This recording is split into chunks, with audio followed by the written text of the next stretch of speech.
नमस्कार। शराब घोटाला, पिछले 2 साल से यह शब्द आपने कई बार सुना होगा।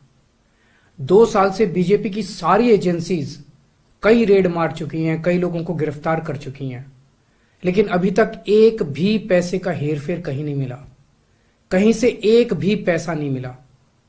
अगर भ्रष्टाचार वाकई हुआ है तो इतने करोड़ों रुपए गए कहां? क्या सारा पैसा हवा में गायब हो गया? सच्चाई यह है कि किसी तरह का कोई भ्रष्टाचार हुआ ही नहीं। अगर होता तो पैसा भी मिलता। ऐसे फर्जी केस में आम आदमी पार्टी के कई नेताओं को इन्होंने अभी तक जेल में रखा हुआ है। किसी के भी खिलाफ कोई सबूत नहीं है, कुछ साबित नहीं हो रहा, खुलेआम गुंडागर्दी चल रही है, किसी को भी पकड़ के जेल में डाल दो।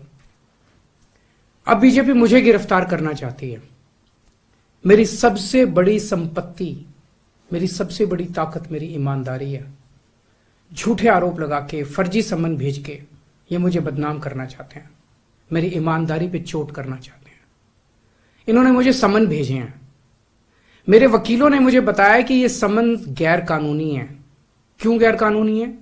ये मैंने इनको विस्तार से लिख के भेजा है।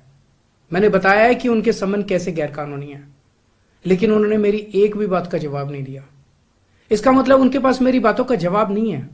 इसका मतलब वे भी मानते हैं कि उनका नोटिस गैर कानूनी है। क्या मुझे एक गैर कानूनी सम्मन का पालन करना चाहिए? अगर कानूनी रूप से सही सम्मन आएगा तो मैं पूरा सहयोग करूंगा। बीजेपी का मकसद जांच करना तो है ही नहीं। इनका मकसद तो लोकसभा चुनाव में मुझे प्रचार करने से रोकना है। ठीक लोकसभा चुनाव के पहले इन्होंने मुझे सम्मन भेजा है। क्यों? इस जांच को चलते 2 साल हो गए। अभी ठीक लोकसभा चुनाव के पहले मुझे क्यों बुलाया जा रहा है? पहले क्यों नहीं बुलाया? सीबीआई ने मेरे को 8 महीने पहले बुलाया था। मैं सीबीआई में गया था, उनके सारे जवाब भी दिए थे। लेकिन अब ये लोग ठीक लोकसभा चुनाव के 2 महीने पहले मुझे बुला रहे हैं। तो बीजेपी का मकसद कोई पूछताछ करना थोड़ी है। इनका मकसद है पूछताछ के बहाने केजरीवाल को बुला लो और उसे गिरफ्तार कर लो, ताकि मैं लोकसभा चुनाव में प्रचार ना कर पाऊं।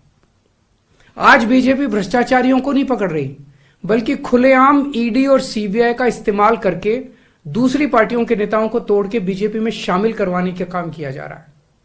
एक नहीं, 2 नहीं, कितने उदाहरण हैं जहां किसी पार्टी के नेता के खिलाफ ईडीआई सीबीआई के मामले चल रहे थे या उन पर गंभीर आरोप लगे हुए थे।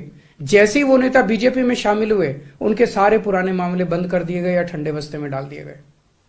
तो जो इनकी पार्टी ज्वाइन कर लेता है उसके सारे मामले रफा दफा कर दिए जाते हैं। जो इनकी पार्टी में नहीं जाता वो जेल जाता है। आज मनीष सिसोदिया, संजय सिंह और विजय नायर इसलिए जेल में नहीं है कि उन्होंने भ्रष्टाचार किया है, वो इसलिए जेल में है क्योंकि उन्होंने बीजेपी में शामिल होने से इंकार कर दिया है।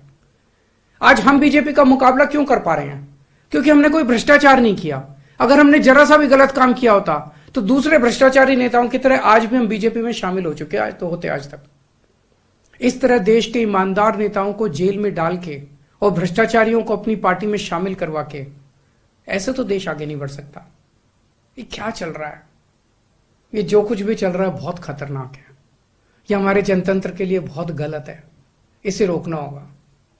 मैं हमेशा देश के लिए लड़ा हूं। मेरा तन मन धन देश के लिए है।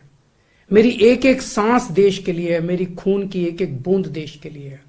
मेरे शरीर का एक एक कतरा देश के लिए समर्पित है। हमें मिलकर देश को बचाना है। मैं पूरी जी जान से इनके खिलाफ लड़ रहा हूं।